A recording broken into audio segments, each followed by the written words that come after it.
Hello, ladies and gentlemen, and everything in between. Welcome back to Geeks Watch.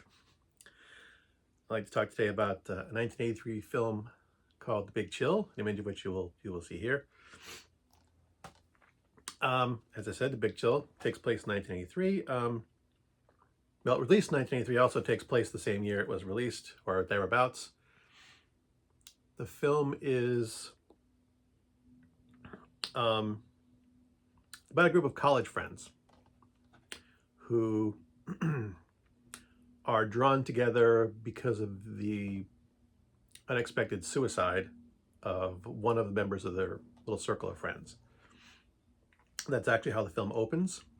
There's a montage of these various people going about their lives, intermixed with images of people or someone getting dressed up in a suit. And I can't remember if it's just images of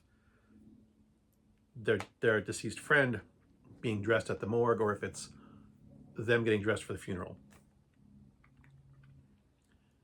Anyway, after the funeral, they all go and spend the weekend at one of the house of the two people who live nearby. Two of the circle of friends have gotten married. The one who had committed suicide, his name is Alex. He also lived nearby. The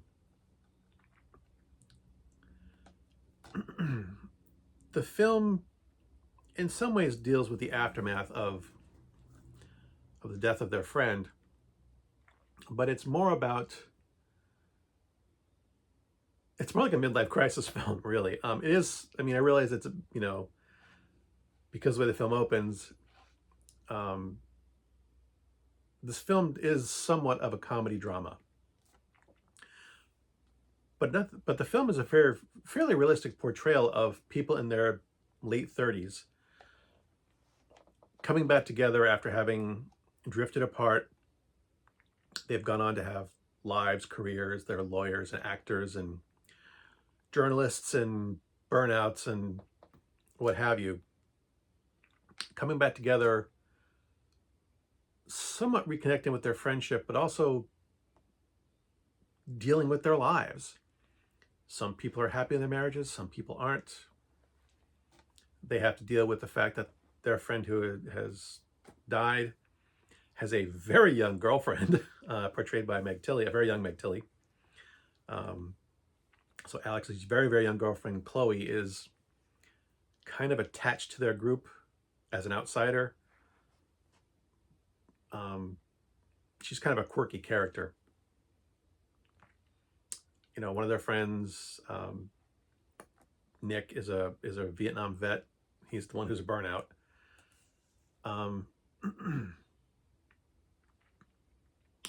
This is a touching, dramatic, and sometimes funny film that is looking at people. They were young, they were idealistic, they were hopeful, they wanted to change the world and be better people. And now they're in their mid to late 30s and they're just normal and having to deal with that and having to reconcile with that. This film is all about their character interactions. Again, about what things I've spoken of: people who are unhappy at their marriages. One of the characters, I can't remember I think her name is Meg, but she's tired of having these miserable relationships, but she wants to be a mother. So she's decided she wants to get pregnant as a single mother and decides to pick one of her single friends, to have a kid with, just a kid. She plans on, asking one of the guys who she kind of had a crush on when she was younger. Nick, the burnout with the ex who's a burnout. It's discovered through the film he's impotent and can't have kids, due to an injury he received during the war. So I'm giving some of the plot away. This film was a big hit when it came out. It does not necessarily have a good rating by the critics, but on a budget of 8 million, it pulled in a box office receipts of over 56 million. So it made a profit of 7 times its budget. So the people made, it made these people a good chunk of change. But another thing too is that this was an ensemble film with a lot of heavy names in it. I don't remember if any of them were heavy names back then. Jeff Goldblum, I mentioned Meg Tilly, Glenn Close is in this, William Hurt. Who else can I not name?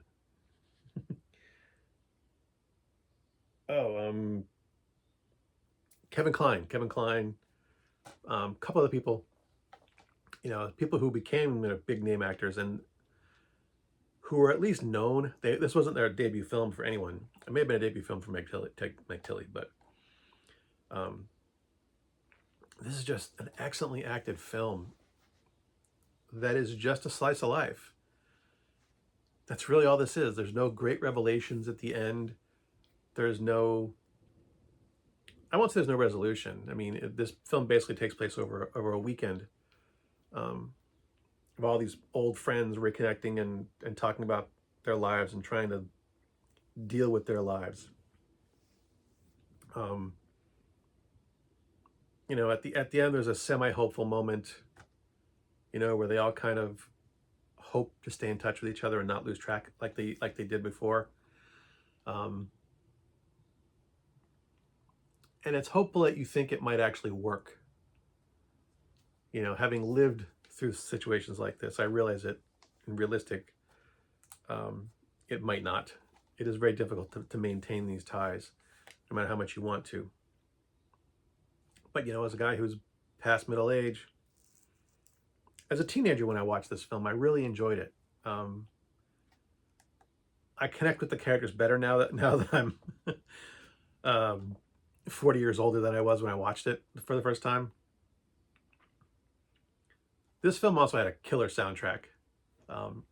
It is basically just a collection of songs that would have been popular when these guys were teenagers and college students. One of the semi-funny moments of the film takes place in the film, during the funeral. The character of Alex had asked for a song to be played at his funeral. It is "You Can't Always Get What You Want" by the Rolling Stones. And it actually makes these people kind of bittersweetly smile. It is a fitting song from this character, but it is also like a really fitting theme for the entire film. Because the song goes, "You can't always get what you want, but sometimes you get what you need." And that's kind of the message of the whole film, in my opinion. I'm not an expert film critic. I have taken no studies in journalism. I'm just a guy who's watched a ton of movies and read a ton of books in my lifetime. So, armchair, like anything else, armchair critic, armchair analyst. I don't know how well this film would hold up today because some of it is 1980s-esque. Especially the fashion of the hairdos. But as a so-called slice of life, as I put it, that part really holds up well. People are people. Our lives are messy. Our relationships are messy. We drift apart, even for people who were once the closest to us. And sometimes, even after 15, 20 years, when we see these people again for the first time in forever, we can reconnect with them the way we used to. Sometimes we can't, and sometimes we can. So it's a kind of a bittersweet, occasionally funny, weird little film that had a ton of great actors in it and a ton of great performances. So I do highly recommend this film. One of the reasons I wanted to mention is because I was trying to think of movies that nobody talks about anymore, and I really haven't heard anyone mention this film in years. But it is such a great film. It is such a well written and directed and acted piece of cinematography. You know, no big splashes, no big budget. Just a story about people's lives.